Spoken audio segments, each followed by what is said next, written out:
Welcome back.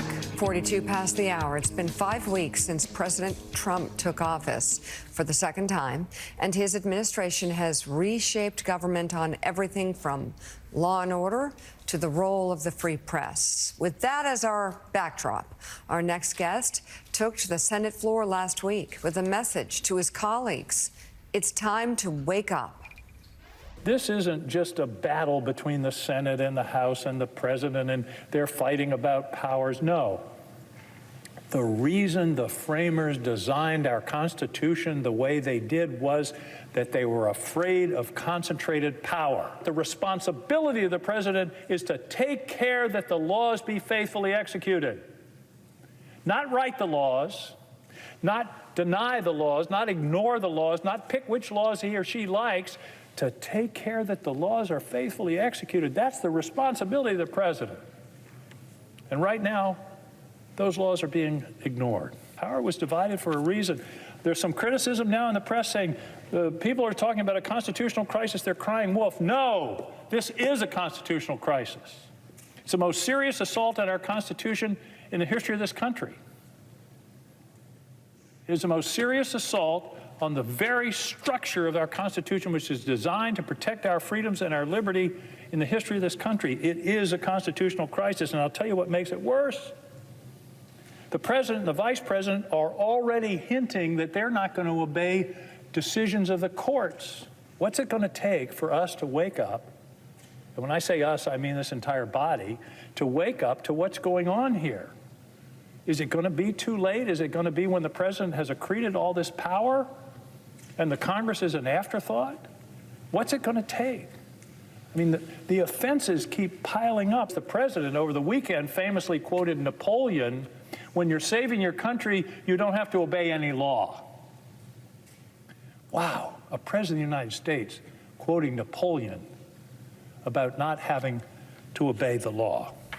An independent Senator Angus King of Maine joins us now. It's great to have you back on the show, Senator. Katty Kay has the first question for you, sir. Katty.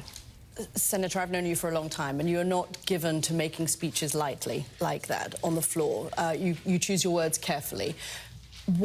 Who were you talking to? Who was your audience? What were you trying to achieve when you stood up there on the Senate floor and spoke to your colleagues like that? I was trying to capture the conscience of the Republican senators, because that's where the power is.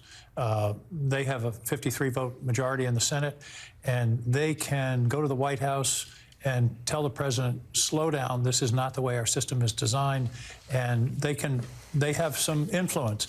That's what I'm really talking about. What's shocking to me is that we're not standing up for the Constitution. And when the executive, when the president cancels a whole agency created by Congress, whether it's AID or the Consumer Finance Board or the independent agencies that were set up almost 100 years ago to protect the public as independent agencies, the Congress is not only giving up its power, but as I said in the speech, we're violating the fundamental structure of the Constitution, which was there in order to protect us. The framers were students of human nature, and they understood a very important principle. Power corrupts, and absolute power corrupts absolutely. Therefore, they divided power.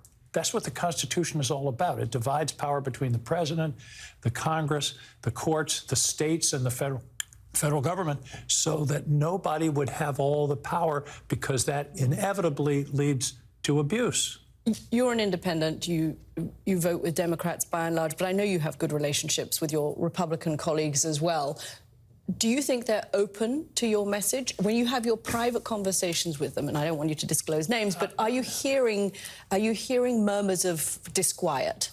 Yes, I think the answer is disquiet is a good word. I think they're uneasy. I think many of them understand what's going on, although their public posture is, well, the courts will protect us. The courts will take care of us. Well, there are two problems with that. Number one, it's a cop-out.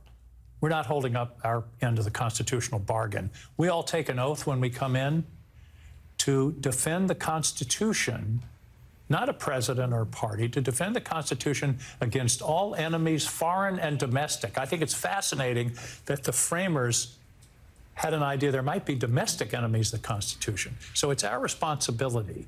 And the other part about the courts is, as I mentioned in the speech, the Vice President and the President have already made noises about not obeying court orders. What happens then? That's where I think it is our responsibility in the Congress. And again, I want to repeat, this isn't institutional jealousy, although Madison in the Federalist thought institutional jealousy would protect this division of power. He didn't contemplate parties. That's one of the problems. But it isn't institutional jealousy.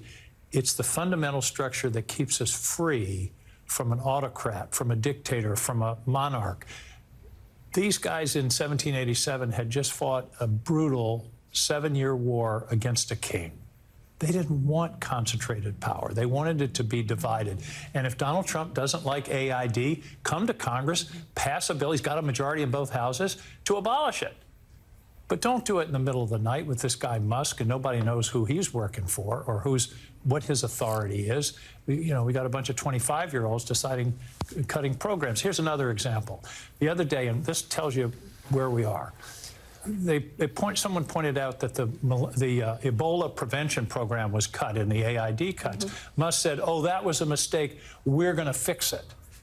Think of the implications of that. What he's really saying is, I get to decide which programs we fund and which we don't. That's not the way our system's set up. That's not the way this thing is supposed to work. Again, to protect our freedoms. People who are cheering all of this going on, boy, they're going to have some second thoughts when the eye of Sauron turns to them. As it will. Senator, good morning. It's great to have you on. In fact, Elon Musk just yesterday stood up in that cabinet meeting and sort of laughed off what happened with Ebola, say, we made a mistake and we fixed it. We've reported this morning in the Washington Post saying that actually hasn't been fixed yet, and that money has not been put back where it needs to be to fight Ebola. Just one example. I'm just curious, as to follow up on what Katie said about your fellow senators, Republicans, and members of the House as well, thinking of Speaker Mike Johnson, who is a constitutional lawyer.